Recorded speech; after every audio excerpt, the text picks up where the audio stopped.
Hello, my name is George Grant, and I am a master's student at the University of Florida in the Paul Fisher Lab. Today I'm going to be talking to you about a new technology for water quality and remediation of greenhouse irrigation water, and that is what I have in my hand in this photo, granular activated carbon. And the chemical we're going to be looking at removing is paclobutrazol. Paclobutrazol, also abbreviated as Paclo, is the active ingredient found in various plant growth regulators such as bonsai, Paxol, and piccolo. It is heavily used in ornamental and floriculture production to produce uniform, compact plants. It is mostly applied via spray, drench, or a combination of the two, ranging from the concentrations provided. One of the downsides to Paclo is that it has a half-life of 6 months in water, and it is still very active at very low concentrations in the part per billion range. So, what does this mean for growers? We have found that greenhouse growers who recapture and recirculate their irrigation water can have residual plant growth regulator buildup over time. When this contaminated irrigation water is then applied to Paclo-sensitive crops such as begonia and impatiens, a decrease in crop quality and crop loss can occur.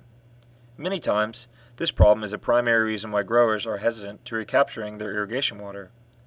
Thus, growers need a cost-effective filtration method to effectively remove this residual contaminant from their water while maintaining water quality. Herein lies a possible solution: activated carbon. Granular activated carbon, also known as GAC, comes in a variety of different parent materials, but the two most popular on the market are bituminous coal and coconut coir. These organic-based materials are put through an activation process via extremely high temperature and pressure, leaving a relatively pure carbon product that is then screened to various mesh sizes. One advantage of activated carbon is that it can be regenerated, which means that it can be reactivated once the carbon has been loaded with contaminant. Depending on the carbon provider, this service can ultimately reduce the cost and labor of replacing your carbon. We know historically that GAC has been effective at removing organic-based contaminants and purifying discolored water from potable systems. However, this technology has never been used in a greenhouse production system until now. In order to determine if this technology can be an effective solution for reducing PGR contamination, I wanted to answer two research questions. Is granular activated carbon an effective technology for removing paclobutrazol from irrigation water under controlled conditions? And if so, can this technology be used effectively in a large-scale grow operation? To answer these questions, I ran two experiments. One at the University of Florida using a small-scale GAC filtration system that I constructed, as you can see in the top left-hand photo. The other experiment was done with one of two industry-scale GAC systems currently being used for greenhouse production in the United States, seen in the bottom left-hand photo. The small-scale GAC system consisted of 3 GAC filter housings that contained white filters filled with GAC material.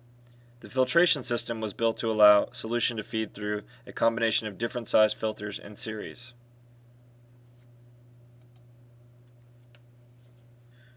For my experiment 1 at the University of Florida, I fed a 50 part per billion paclobutrazol solution through varying amounts of 8x30 mesh coconut coir GAC at a constant rate of 6 liters per minute. We had a total of 6 filtration levels or contact times ranging from 0 seconds or no GAC filters acting as our control to about a minute of filtration where we utilized all GAC filters. Contact time was defined as the time Paclo solution came in contact with GAC. The desired contact time was achieved by manipulating the amount of filters solution came in contact with, where then a sample leaving the system was collected. We can describe our contact time treatments in several ways, such as filter volume to flow rate ratio, the amount of GAC used per treatment, or the total number of filters. However, I will be referring to contact time as the treatments going forward. For the design of this experiment, I chose a complete randomized block design where solutions were collected leaving the system after receiving one of 6 contact time treatments. The table on the left shows contact time treatments along with a representative letter The table on the right shows a randomized order in which solutions were taken at various filtration levels for each experimental block. An experimental block was defined as 3 replicates per treatment, producing 18 solutions per block, and a total of 54 solutions after 3 blocks. Blocks were separated by time and a freshly mixed 50 part per billion Paclo solution before starting each block. The solutions collected were then applied to a broccoli and begonia bioassay. For the broccoli bioassay, broccoli seeds were planted 1 centimeter deep in pin strip 100% peat substrate using 1204 bedding 2x2 cell packs. 6 seeds were planted in each cell, and then cell packs were brought to container capacity using tap water. Each cell pack represented 1 treated solution previously collected. 15 milliliters of each solution collected were then applied to individual 2x2 cell packs, and plants were then grown in a growth chamber for 14 days. Broccoli seedlings were thinned to 2 seedlings per cell 5 days after initial planting, and after 14 days, broccoli seedlings were cut from the soil surface, where then hypocotyl lengths were measured. For the begonia bioassay, I used a similar procedure outlined for broccoli. However, here I used 1 288 begonia seedling plug per cell instead of broccoli seeds. The seedling plugs were grown in a growth chamber along with the broccoli bioassay. Fresh and dry weight of the vegetative growth of begonia were measured 14 days after initial planting. The solutions collected in this experiment were analyzed for paclobutrazole concentration using LCMS. Here we are looking at the concentrations detected after each filtration level. The concentration values that were determined were analyzed using an analysis of variance. Here we are looking at least squared mean averages across all 3 blocks. On the x-axis we have treatment level or contact time, starting with our control of 0 seconds or no GAC filtration, going up all the way to our highest filtration level of 59 seconds. On the y-axis we have paclobutrazole concentration in parts per billion. Here we can see with our control of 0 seconds of contact time that we have the highest level of paclobutrazole concentration. With our first level of filtration of 12 seconds of contact time, we have over a 90% reduction in paclobutrazole concentration to below 5 parts per billion. There is no significant difference in paclobutrazole concentration after the 12-second contact time treatment. Now we're going to look at the results from the broccoli bioassay. On the x-axis we are looking at treatment level or contact time, starting with 0 seconds or no GAC filtration, going up all the way to 59 seconds of contact time with GAC. For our control in this broccoli bioassay, we applied tap water containing 0 parts per billion paclobutrazole to broccoli seed. On the y-axis we have broccoli hypocotyl length in centimeters. As we can see, plants that received the solutions that had 0 seconds of contact time treatment or 0 GAC filtration had the highest reduction in hypocotyl length, and as we increase in filtration level, hypocotyl length increases. It's worth noting that we still have a significant difference between our 59-second treatment and our control. Now we're going to look at the results from the begonia bioassay. Once again, on the x-axis we have treatment level or contact time, and on the y-axis we have dry mass in grams per plant. As we can see, plants that received solutions that had 0 filtration or 0 seconds of contact time had the greatest reduction in dry mass. And as we increase in filtration level, dry mass increases as well. It's worth noting that with the 59-second treatment, or our highest level of filtration, we did not have a significant difference between our control. Once again, here's a visual representation of our begonia bioassay. As we can see, begonia vegetation is obviously increasing as filtration level increases. Based on the results from my experiment 1, we can conclude that GAC is highly effective at removing paclobutrazole from irrigation water under controlled conditions.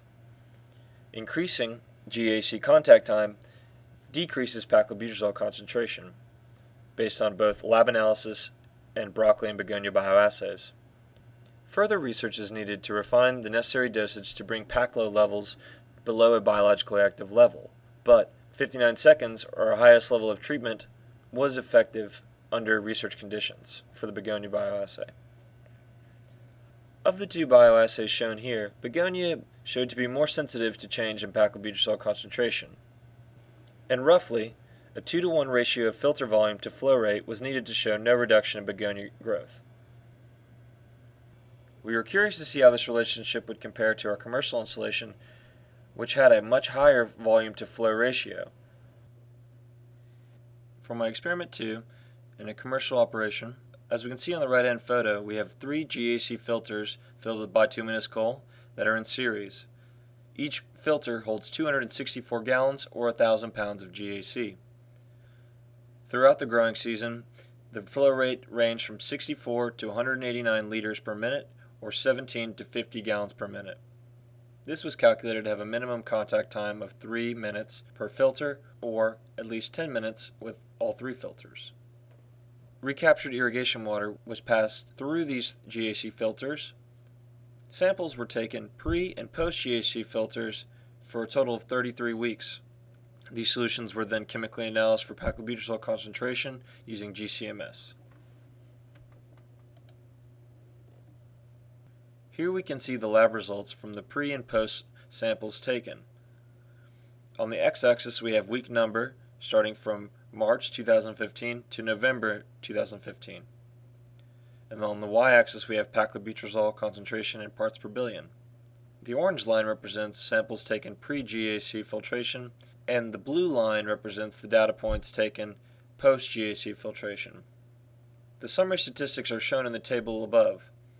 The maximum concentrations of paclobutrazol found in pre- and post-GAC filtration was around 70 and 3 parts per billion respectively.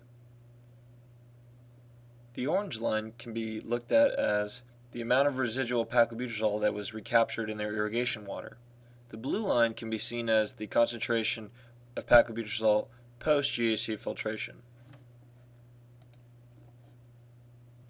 Now let's just look at the orange line with the data points representing the paclobutrazol concentration found before GAC filtration. As we can see throughout the growing season, it varies drastically. However, if we look at this from a growing standpoint, we can see that the highest concentrations of paclobutrazol were found during the chrysanthemum months. We can conclude that this grower possibly applied the highest amounts of paclo during these months, with bedding plants being the second highest.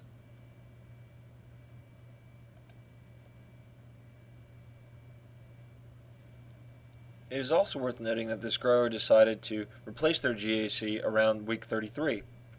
Now, as we can see, looking at the blue line, there is still a very stable reduction in paclobutrazol prior to changing out their GAC. So it is possible that this GAC system could have lasted the entire growing season without being replaced. Now let's look at this as a biological standpoint. The dashed yellow line represents a threshold of 5 parts per billion. We know from previous studies, Jeff Millian et al. In 2002, that begonia plants that were applied continuous amounts of 5 part per billion paclo solution had an overall 30% reduction in growth. So if we use this as a biological threshold, we can see that every data point post-GAC was below this biologically active level, regardless of the paclobutrazol entering the system. Let's look at this data in another way. On the x-axis we have pre-GAC concentration, or concentration of paclobutrazol entering the GAC filters. On the y-axis we have percent reduction in paclobutrazol concentration.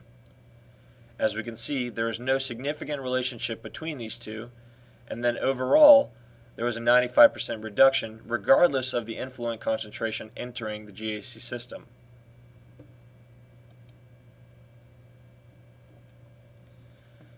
Based on the 2 experiments I have done so far, I can conclude that paclobutrazol removal from water increases as contact time with GAC increases as well. We were able to decrease paclobutrazol concentration below biologically active levels in both controlled environments as well as a grower condition. It was shown that the percent reduction of paclobutrazol concentration and the influent concentration going into the GAC system had no significant relationship. Overall, we can say that the effectiveness of GAC at reducing paclobutrazol from irrigation water looks very promising. Some areas of future research I would like to look at include doing a GAC source comparison with coal and coconut to see if there is a significant difference in paclobutrazol absorption between the two parent materials. I would also like to see how absorption of paclobutrazol into GAC is affected with solution pH. I would also like to develop some monitoring techniques growers can use on-site to determine the service life of their carbon over time, such as using organic dyes or iron chelate. And finally, I would like to experiment with various other agrochemicals such as glyphosate, triclopyr, bifenthrin, and imidacloprid. I would like to take this time to acknowledge my committee members, Paul Fisher, Jim Barrett, and Chris Wilson, as well as the entire Fisher Group, and a special thank to all the collaborators who helped make this research possible. Thank you.